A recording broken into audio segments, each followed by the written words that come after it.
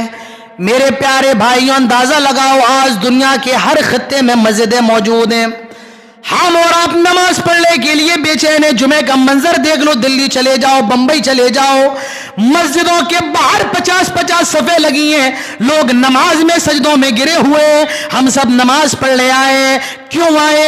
کیا مل رہا ہے؟ یا لڈو تو نہیں بٹ رہے ہیں، یا پیسے تو نہیں بٹ رہے ہیں؟ کیوں آئے؟ کیونکہ اللہ نے قرآن میں کہا نماز پڑھو، نماز کی پابندی کرو۔ نماز کے نام بھی نہیں لیے، ظہر پڑھو، عصر پڑھو، مغرب پڑھو، عشاء پڑھو، بس فرما دیا لوگوں نماز پڑھو، نماز قائم کرو۔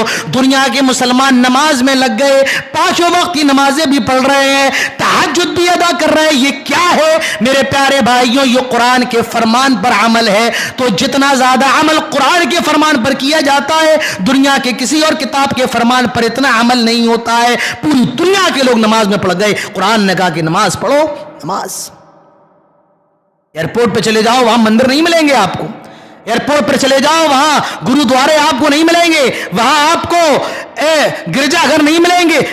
ایئرپورٹس پر بھی اگر آپ کو کچھ ملے گا تو وہ مسجدیں ملیں گی۔ جی ہاں، کبھی دلی جائیں، بمبئی جائیں، ایئرپورٹ پہ آپ کو مسجد ضرور مل جائے گی، کیونکہ غیروں کو معلوم ہے یہ مسلمان کبھی نماز نہیں چھوڑتا ہے۔ اسپیشل مسجدیں بنی ہوتی ہیں، اور ایک الگ سے واش روم تو بنا ہوتا ہے، الگ سے وضو خانے بھی بنے ہوتے ہیں، کیونکہ انہیں معلوم ہے جب یہ بیچارے وضو کریں گے، یہاں وہاں گیلا کریں گے، تو سب سے بہتر ان کے لیے وضو خانے الگ بنا دیے جائیں۔ اکثر ایئرپورٹ پہ میں نے دیکھا ہے کہ مسجد کا احترام ضرور ہے۔ تو یہ کیا ہے؟ صرف نماز کی وجہ سے کتنا عمل دنیا کے اندر ہو رہا ہے۔ حرم چلے جاؤ، مدینہ چلے جاؤ، مصر چلے جاؤ، کویت چلے جاؤ، آج جمعے کا دن ہے، کیا حال ہوگا دنیا کے اندر نمازیوں کا؟ یہ کیا ہے سب؟ یہ قرآن پر عمل ہے، کسی اور کتاب پر اتنا عمل نہیں ہوتا ہے جتنا قرآن پہ ہوتا ہے۔ قرآن نے ایک بار کہا کیا؟ کتب علیکم الصیام، رمضان کے روزوں کو تمہارے اوپر فرض کر دیا گیا ہے۔ رمضان کا مہینہ آ جانے دیں، لوگ کام دھندا بند کر دیتے ہیں کہ روزے رکھنا ہے، بھوکے رہ رہے ہیں، پیاسے رہ رہے ہیں۔ کیوں؟ اللہ نے کہہ دیا رمضان کے روزے رکھو، پوری دنیا کا مسلمان رمضان کے روزوں میں لگ جاتا ہے۔ اللہ نے ایک بار کہا کیا؟ وَلِلَّهِ عَلَى النَّاسِ حِجُّ الْبَيْتِ مَنِ اسْتَطَاعَ إِلَيْهِ سَبِيلًا، اگر تمہارے اندر طاقت ہے حج کرنے کی، آئے لوگوں اگر تمہارے اندر حج کرنے کی استطاعت ہے، اللہ کے گھر کا چکر لگاؤ، حج کرو۔ اللہ نے قرآن میں فرمایا آئے لوگوں حج کرو اگر تمہارے اندر حج کرنے کی طاقت ہے۔ میرے پیارے بھائیوں اب ذرا اندازہ لگائیں دنیا کا مسلمان کیسے کود پڑتا ہے، کیسے ٹوٹ پڑتا ہے۔ کبھی حج کا موسم دیکھیے، اللہ نے اگر آپ کو حاجی بنایا ہے تو آپ کو معلوم ہوگا مکے کے اندر، مدینے کے اندر کتنا رش ہوتا ہے، کتنا زیادہ کراؤڈ ہوتا ہے۔ دنیا کے سارے مسلمان ان کی یہی تمنا رہتی ہے کہ مکے چلے جائیں، حج کرائیں، مدینہ چلے جائیں۔ کیا ہے؟ کیا ہے؟ صرف قرآن کے حکم پر عمل نہیں تو اور کیا ہے؟ پوری دنیا کے لوگ مسلمان پریشان ہیں، 5 لاکھ دے رہے ہیں، 10 لاکھ دے رہے ہیں، بس ایک بار حج ہو جائے، اللہ بس اپنے گھر کا دیدار کروا دے۔ وہاں کچھ لڈو تو نہیں بٹ رہے، وہاں پیسے تو نہیں بٹ رہے، لاکھوں کا کراؤڈ ہے، ہزاروں کا مجمع ہے میرے پیارے بھائیوں۔ اور اتنا مجمع میں آپ کو بتاؤں، دنیا کے اندر سب سے بڑا مجمع یہی مجمع ہوتا ہے، حج کا مجمع۔ اتنا بڑا مجمع دنیا کے اندر کہیں نہیں ہے۔ سعودی گورنمنٹ پریشان رہتی ہے کہ بھائی ہم اتنے حاجیوں کو نہیں لے پائیں گے، اس نے کوٹے بنا دی، ہم آپ کی یہاں سے اتنے لیں گے، ان کی یہاں سے اتنے لیں گے۔ آپ جب حج کا سیزن آئے، حج کا موسم آئے، ایئرپورٹ پر ٹرمینل الگ ہو جاتے ہیں کہ بھئی یہ صرف حج والوں کا ہے، یہاں سے حاجی جائیں گے۔ ایئر ٹریفک بڑا پریشان رہتا ہے، فلائٹس بڑی، یہاں سے گئی، یہاں سے دلی سے اتارا جدہ، پھر دوڑ کے آئی دلی، پھر جدہ، یہاں سے مصر سے آ رہی ہے، افغانستان سے آ رہی ہے، وہاں سے نائجیریا سے آ رہی ہے، وہاں سے برطانیہ سے آ رہی ہے۔ ایئر کراؤڈ بڑا پریشان رہتا ہے، ٹریفک کنٹرول بڑا پریشان رہتا ہے۔ یہ کیا ہے میرے پیارے بھائیوں؟ یہ کیا ہے؟ یہ صرف قرآن پر عمل ہے۔ یہ کیا ہے؟ یہ قرآن پر عمل ہے میرے پیارے بھائیوں. تو یہ قرآن کا اعجاز ہے. جتنا زیادہ دنیا کے اندر اس کتاب پر عمل ہوتا ہے کسی اور کتاب پر اتنا زیادہ عمل نہیں کیا جاتا ہے میرے پیارے بھائیوں. تو یہ قرآن کا معجزہ ہے. تو قرآن پڑھیے, قرآن پر غور کیجئے میرے پیارے بھائیوں. ہمارے اور آپ کے دل نرم ہو جائیں گے, ہمارے اور آپ کے دلوں پر پڑے ہوئے تالے کھل جائیں گے. قرآن یہ ہر مضمون کا مرکز ہے. قرآن یہ ہر فن کی اساس ہے میرے پیارے بھائیوں. یہاں بڑے سے بڑے سائنسدانوں کو گھٹنے ٹیکنا پڑیں گے, یہاں بڑے بڑے انجینئروں کو گھٹنے ٹیکنا پڑیں گے قرآن کے آگے. دنیا کے اندر بڑی بحث چلی کہ بھئی یہ بتائیں کہ زمین گول ہے یا چپٹی ہے, چوکور ہے, کیا ہے. سب نے اپنی اپنی تھوری پیش کی کہ بھئی کسی نے کہا, پہلے کہا گیا تھا کہ زمین چپٹی ہے. اب لیٹسٹ وہ آئی ہے نتیجہ کہ بھئی زمین کیا ہے, گول ہے. اور بات بھی صحیح ہے کہ زمین گول ہے, لیکن سائنسدانوں نے جو یہ دعویٰ کیا کہ زمین گول ہے, انہوں نے کوئی تیر نہیں مار دیا, انہوں نے کوئی تیر نہیں مار دیا. اللہ تعالیٰ نے قرآن کے اندر بتا دیا ہے کہ زمین کیا ہے, گول ہے. اللہ تعالیٰ فرماتا ہے وَالْأَرْضَ بَعْدَ ذَلِكَ دَحَاهَا. دحا کا ترجمہ کیا جاتا ہے کہ زمین کشادہ ہے, لیکن غالباً دحیہ یا دحا کہتے ہیں بیض النغم, شتر مرغ کے انڈے کو. دحا کسے کہتے ہیں, شتر مرغ کے انڈے کو دحا کہا جاتا ہے. تو اللہ فرماتا ہے ہم نے زمین کو کیسا بنا دیا, دح بنا دیا. جیسے شتر مرغ کا انڈا ہوتا ہے, شتر مرغ کا انڈا کیسا ہوتا ہے, یہ گول ہوتا ہے. مرغی وغیرہ کا انڈا تو تھوڑا سا آگے چھوٹا ہوتا ہے, پیچھے بڑا ہوتا ہے, لیکن شتر مرغ کا انڈا کیسا ہوتا ہے, یہ گول ہوتا ہے. اللہ نے 14 سال پہلے بتا دیا کیا, ہم نے زمین کو گول بنایا ہے. اب اگر کوئی یہ دعویٰ کرے کہ زمین گول ہے تو وہ کوئی بہت بڑا تیر نہیں مار رہا ہے. قرآن نے پہلے بتا دیا کہ ہاں زمین جو ہے اللہ نے گول بنائی ہے. میرے پیارے بھائیوں, اگر کوئی کسی کی تحقیق قرآن کے خلاف ہو تو ضروری نہیں ہے کہ اس کی تحقیق صحیح ہو. قرآن پر ہمارا ایمان ہے, قرآن ہمیشہ صحیح ہے. یہ الگ بات ہے کہ اس کی تحقیق غلط ہو سکتی ہے میرے پیارے بھائیوں. تو قرآن کے بارے میں باتیں کرنے کے لیے بہت سی چیزیں ہیں, لیکن وقت اس کی اجازت نہیں دیتا ہے. بس آپ سے یہی کہنا ہے میرے پیارے بھائیوں, یہ دنیا کی سب سے عظیم کتاب ہے, اور یہ کتاب صرف اور صرف پڑھنے کی کتاب نہیں ہے. یہ قرآن جو ہے, یہ کتاب جو ہے, یہ سمجھنے کی کتاب ہے, یہ تدبر غور فکر کرنے کی کتاب ہے. اور یہ کتاب صرف تدبر تک محدود نہیں ہے, یہ کتاب عمل کرنے کی کتاب ہے میرے پیارے بھائیوں. یہ کتاب دلوں کے تالے کھولنے کی کتاب ہے. اللہ تعالیٰ فرماتا ہے لو انزلنا هذا القرآن على جبل لرأيته خاشعا متصدعا من خشية اللہ. اگر اس قرآن کو ہم نے کسی پہاڑ پر نازل کیا ہوتا تو تم دیکھتے کہ یہ قرآن کی وجہ سے پہاڑ ریزہ ریزہ ہو جاتا, چور چور ہو جاتا, ریزہ ریزہ ہو جاتا. کسی مفسر نے بڑا اچھا تبصرہ کیا ہے, جب اس قرآن کے نازل ہونے کی وجہ سے پہاڑ ریزہ ریزہ ہو سکتا ہے تو میرے پیارے بھائیوں, اس قرآن کی وجہ سے ہمارے اور آپ کے دل نرم کیوں نہیں ہو سکتے ہیں, ہمارے اور آپ کے دلوں کی اصلاح کیوں نہیں ہو سکتی ہے. جب پہاڑ ریزہ ریزہ ہو سکتا ہے, ہمارے دلوں کی گندگی, ہمارے دلوں کا کینہ کپٹ چور چور کیوں نہیں ہو سکتا ہے. تو میرے پیارے بھائیوں, قرآن پر غور کیجئے, قرآن پر تدبر کیجئے. ہاں, بڑے افسوس کے ساتھ کہنا پڑتا ہے, سالہ سال گزر جاتے ہیں لیکن ہمارے گھروں کے مردوں کو اس بات کی توفیق نہیں ہوتی ہے کہ وہ قرآن پڑھ لیں. ہمارے گھروں کی خواتین معاملے میں بڑی اچھی رہتی ہیں, وہ ہر روز قرآن کی تلاوت ضرور کرتی ہیں, اور رمضان میں بھی قرآن کی تلاوت کا خاص اہتمام کرتی ہیں. مردوں کو اس بات کی توفیق نہیں ہے کہ وہ رمضان میں بھی قرآن پڑھ لے, لیکن گھروں کی خواتین رمضان میں بھی قرآن کا خاص اہتمام کرتی ہیں. تو قرآن پڑھی اسلاف کے یہاں یہ بڑی مایوس بات تھی کہ کوئی آدمی ہر روز قرآن کا ایک صفحہ بھی نہ پڑھ پائے. یہ بڑی مایوس بات تھی اسلاف کی یہاں. تو قرآن سے جڑ جائیے میرے پیارے بھائیوں. قرآن کو اپنا اوڑھنا, بچھونا, اپنی چادر, اپنا اظہار بنا لو. تمہارا کھانا وہ ہو جو قرآن سکھا رہا ہے, تمہارا بیٹھنا وہ جیسے قرآن سکھا رہا ہے, تمہارا ملنا ویسے ہو جیسے قرآن سکھا رہا ہے. میرے پیارے بھائیوں, قرآن سے جڑ جاؤ. ہندوستانی مسلمانوں کا سب سے بڑا مسئلہ یہ ہے کہ ہم سے اور آپ سے بحثیں کروا لی جائے. کہ بھئی سعودی عرب کے بادشاہ یہ کر رہا ہے، ترکی کا پریزیڈنٹ یہ کر رہا ہے. ہندوستانی مسلمانوں کا سب سے بڑا مسئلہ یہ ہے، یہ قرآن پر غور و فکر نہیں کرتے، اور غور و فکر زیادہ کرتے ہیں تو قرآن کی لذت سے محروم رہتے ہیں. میں نے مصر کے اندر یہ بڑی اچھی عادت دیکھی ہے لوگوں کی، کہ مصر کے اندر میں نے اکثر لوگوں کو دیکھا ہے کہ وہ قرآن سے جڑے ہوئے ہیں. آپ ٹھیلے پہ چلے جائیں، اکثر میں نے دیکھا جو ریڑھی لگانے والے، ٹھیلا لگانے والے، وہاں قرآن ضرور پڑھا جاتا ہے. ہر آدمی وہاں چھوٹا چھوٹا صحیفہ لے کر کے بیٹھا ہے اور قرآن پڑھ رہا ہے. کوئی اس کے ٹھیلے پہ آیا، اس نے کیلا دیا اور پھر وہ قرآن پڑھنے لگا.